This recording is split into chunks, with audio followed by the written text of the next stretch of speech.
Hey, welcome to the Vertical Church Ovilla podcast, where our goal is to educate and encourage you to live out real faith in the real areas of your life. So I'm glad you're here to join us today.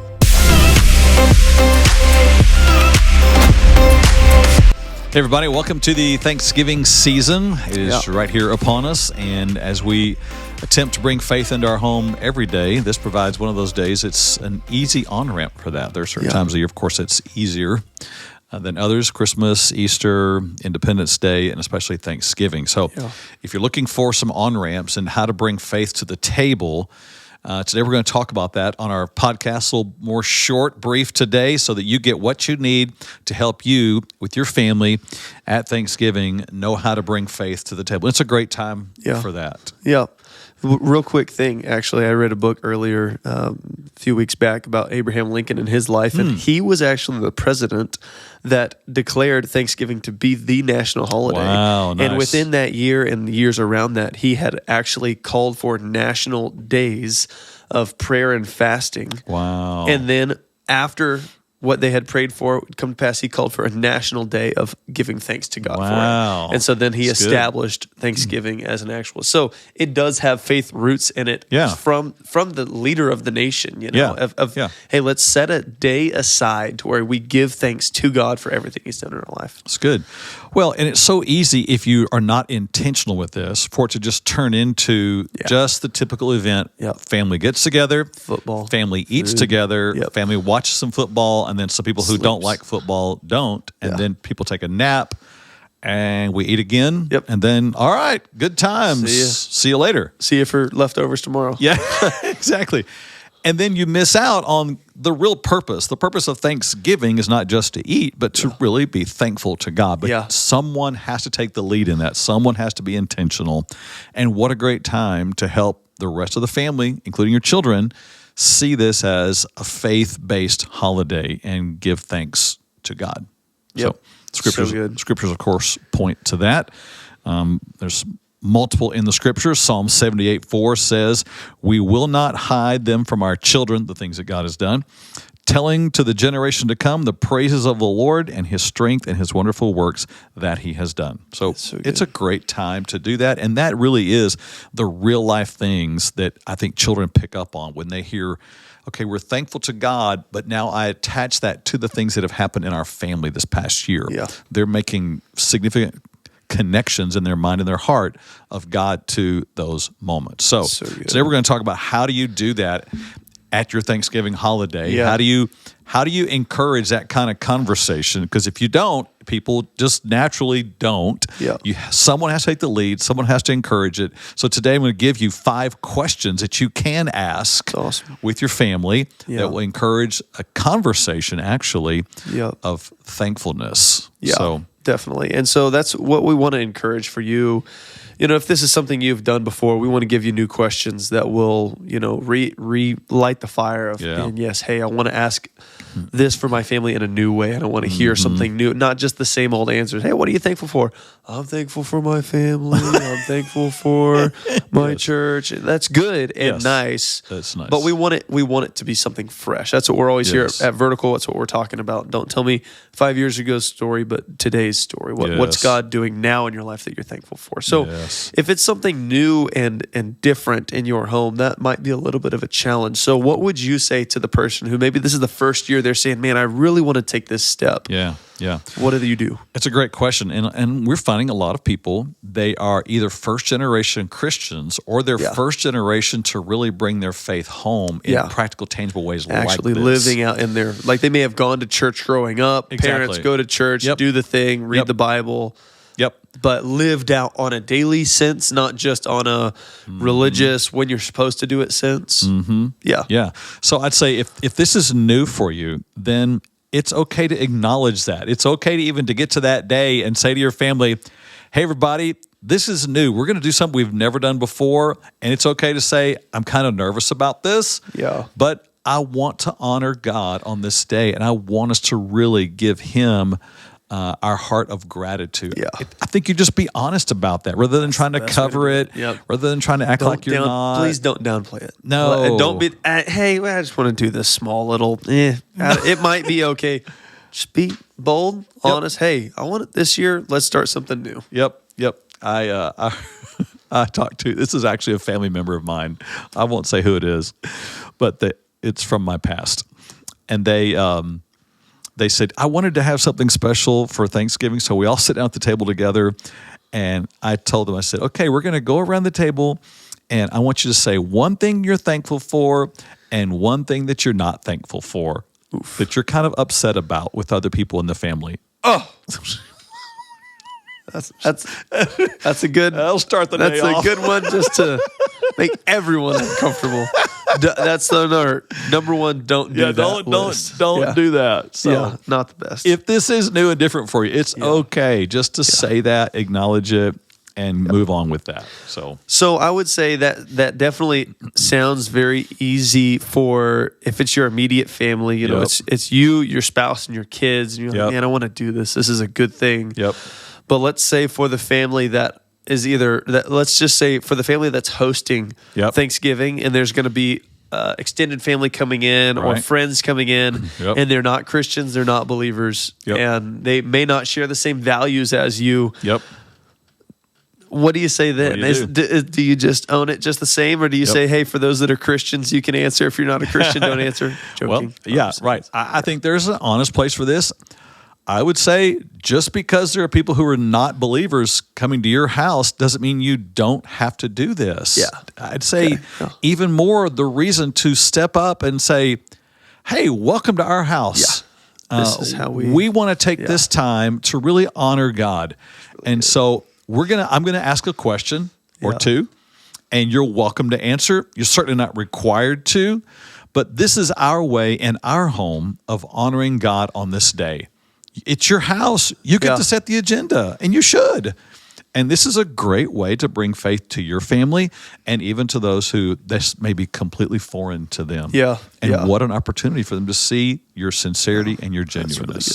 That's really own it, step up into it, and go with it. Yeah, definitely. So I think it would be then a good time to ask this question, because maybe not everyone who's listening is going to host Thanksgiving this year. They may be going either out of town, go to a parent's house, go to a sibling's house who's hosting or whatever, and all this. And let's say you're stepping into someone else's territory, someone else's property, and some Thanksgiving traditions are going to go down. What do you do then if... Are you supposed to then step in and say, hey, hold on a second, let me take charge, everyone. I know y'all are hosting, but let me ask this question. Yep. What are you thankful for? Yeah. Or whatever. I'm a big proponent of, if it's your house, you get to decide what happens at your house. You get to set the agenda. If it's your house, you get to do. You get to lead. Yep. But if you're going to someone else's house, it's their house, and they get to lead. Yeah. So I can remember going to a family member's house one time, and I wasn't sure how they were going to do Thanksgiving. And we'd already kind of established our own family traditions by this point. And we go to their house for Thanksgiving. And so I'm worked up in my mind, okay, I think I'm going to do this, I'm going to do this, I'm going to do this. And then I just realized, this is not even my house. And then they're probably not even going to ask me to pray. They're not going to ask me to say anything. And they didn't. And it was so awkward for our family because they didn't even pray at the table. Yeah, it was just, all right. Okay, y'all can sit down. Thanksgiving's ready. Woohoo! Yep. And so it felt so awkward. I had to really remind myself, okay, this is not my house. Yeah. I don't get to say what goes on here. So if you're at someone else's house, if you have the courage and boldness to want to ask, hey, and the door open, and the door opens. I'm not saying be rude about this, but if you feel like you have a relationship with this family member, and you can ask this and you want to, you can. Hey, would you mind if I prayed, or do y'all do anything special at your house during this? Do you have any conversation, prayer? Yeah. Let them choose or respect their house, I would say, first of all. Yeah. And if they say, oh, I was going to ask you if you would mind saying a few words, then take that opportunity. But if not, just realize it's not your house. You don't get to say much. That's really good. All right. So let's just say in the occasion where either you are hosting, it's your family, or you have the opportunity to say something. Yeah. When is it? When does this take place? Does this take place the moment everyone gets together, at the meal, after the meal, whatever's happening? Great question. We've done it different ways over the years. When we first started doing this, it was the food's already about to sit down. We would circle up and pray. And so I remember this one of the first times we did this, we'd say, all right, I'm going to pray, but before I pray, I want to go around the circle. Everybody say one thing you're thankful for. Just introducing it. Yeah. And so you can do that. You can do it before a meal. You can do it during a meal. You can say, hey, everybody, after we've eaten a little bit, I've got a question I want to ask. You can also say, we're going to wait until we finish the meal, and we're going to sit down, and we're going to take some intentional time. Right after the meal or even later in the day. I'd say when is really up to you and your family and the ages of kids, the number of people, the best setting. Yeah. When the football game comes on that you want to watch, don't try to do it right when that starts. No. Be sensitive to the day to make the most of the moment. Yeah. So think about it. Yeah. I'd say be creative, be sensitive, and plan ahead. Know when you're going to do this. Don't throw it in at the last second and potentially upset some people so that you're stepping on what their plans were. For the day. Definitely. And I think those are all really good points. Again, doing it in a way that is honoring the home that's there. You're not overstepping into people's plans and all this stuff, but you're wanting to ask good faith questions to get good answers, and you can do that in a very honest, meaningful, genuine way. Yeah, that's really good. I mean, you're saying, you're not just jumping straight into questions, right? Like you're not just jumping straight into so what's God done in your life? That's not the best strategy typically for group leading. It's not, and this is true at Thanksgiving. It's true in Bible studies in church. There's a need for I use icebreakers because people typically come into a situation just a little bit guarded. They come into a situation a little uncertain, everybody at the table, what the mood is, what's going on. So I like to just begin with some simple questions that no one is intimidated by. In fact, people are going to laugh at or have commentary on. You can ask people like, okay, what are your 3 favorite foods to eat on Thanksgiving Day? Yeah. It's a classic. Easy. Anybody can answer that. Everyone has an answer. Exactly. No matter where you are in your faith. Yeah. No matter how much pain, trauma, fear you have, and all this, you can answer the 3 things you're getting off the table. What's your favorite dessert for Thanksgiving? Easy. It's good. Favorite thing to do on Thanksgiving Day. Favorite memory of Thanksgiving's past. Those are safe. Yeah.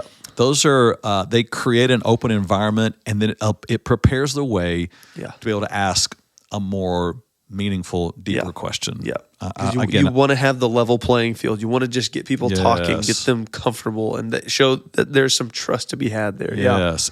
It's again like a house or a building you walk into. You don't just walk right into the kitchen, or you don't just walk right into the bedroom. You come in and there's a foyer.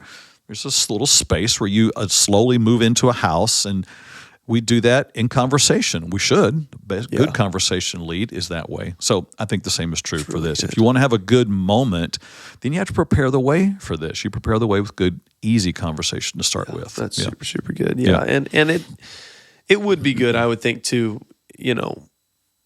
again, let people know, hey, we're being serious about this Thanksgiving. We want to take this time and be intentional and share deeper than just talk of food, talk of sports, talk of the weather, basically, talk of politics. Everyone loves to chat about all that kind of stuff.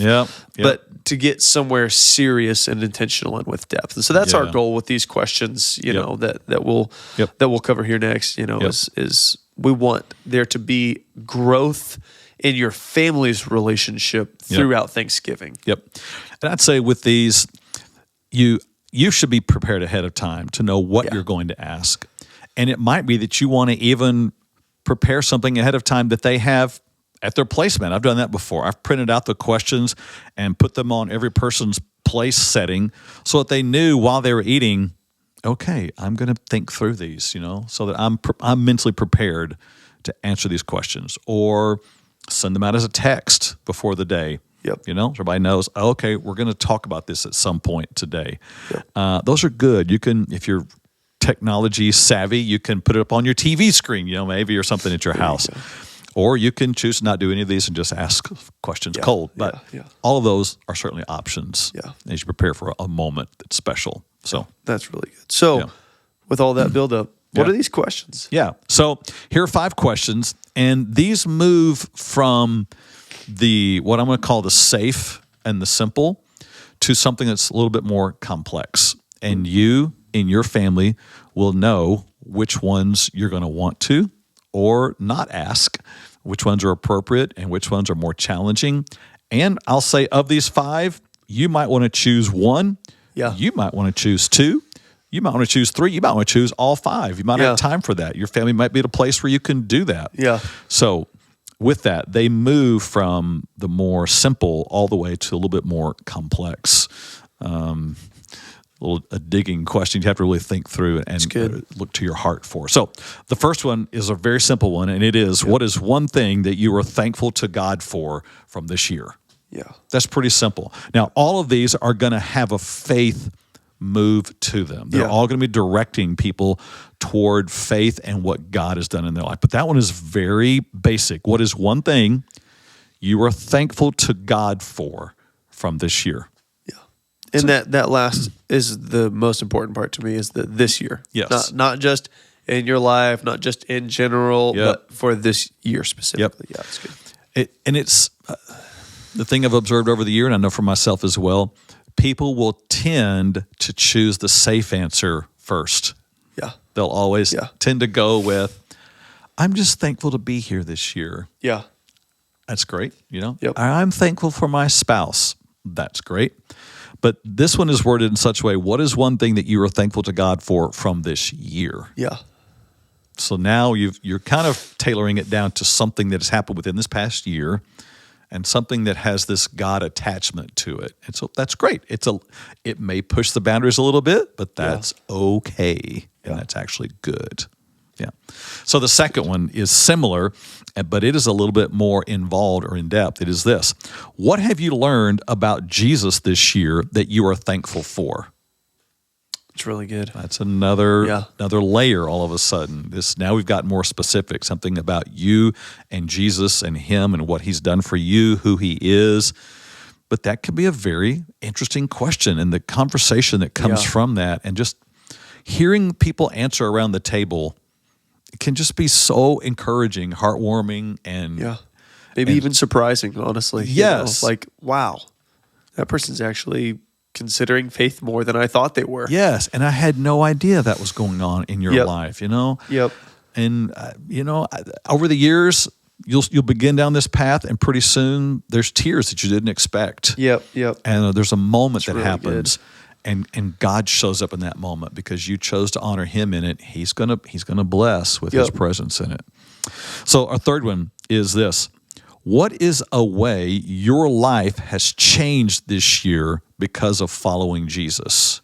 So good. Now we've got just a little bit more personal because you're asking for something about them that has changed in a good way. So it's a little bit more thought-provoking, a little bit more vulnerable, but like the further we go in vulnerability here, the more potential there is for some really powerful moments to take place at the table. And again, not everybody may be able to answer the question, but those that do, it will be very powerful, and it will encourage others to think through that as well. That's good. Yep. That's really good. Number 4 is describe 3 personal experiences from this year that you are thankful for. Something fun, something in your faith, and something with your family. Yeah. And again, this is one that I think goes good if you either send it out as a text in the group beforehand, or you have it on a card, or you have something. If you put this on a card before the meal, hey, be thinking about this during the meal, and then afterwards you share it. I think giving these types of questions a little more setup. That you'd be really surprised as to what the result is of this. Really good. Yep.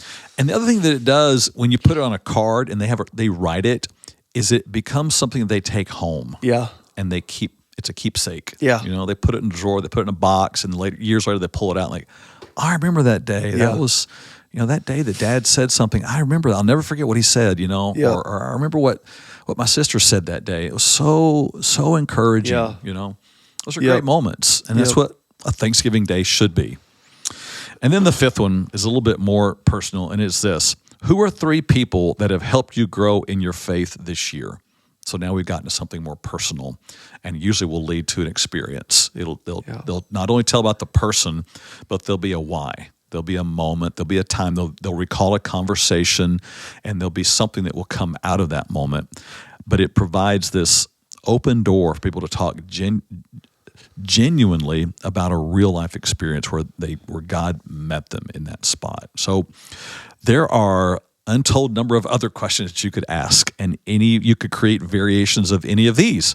But these are a great way to begin. Just 5 examples of what you can do. And again, choose 1, choose 2, choose 5. Yep. But they can help bring faith to your table this year at Thanksgiving. So good. So, all right. Well, it's short and brief today. Hope it's helpful to you. I hope your Thanksgiving is filled with joy and gratitude and faith at your table. Keep lifting them up and living them out.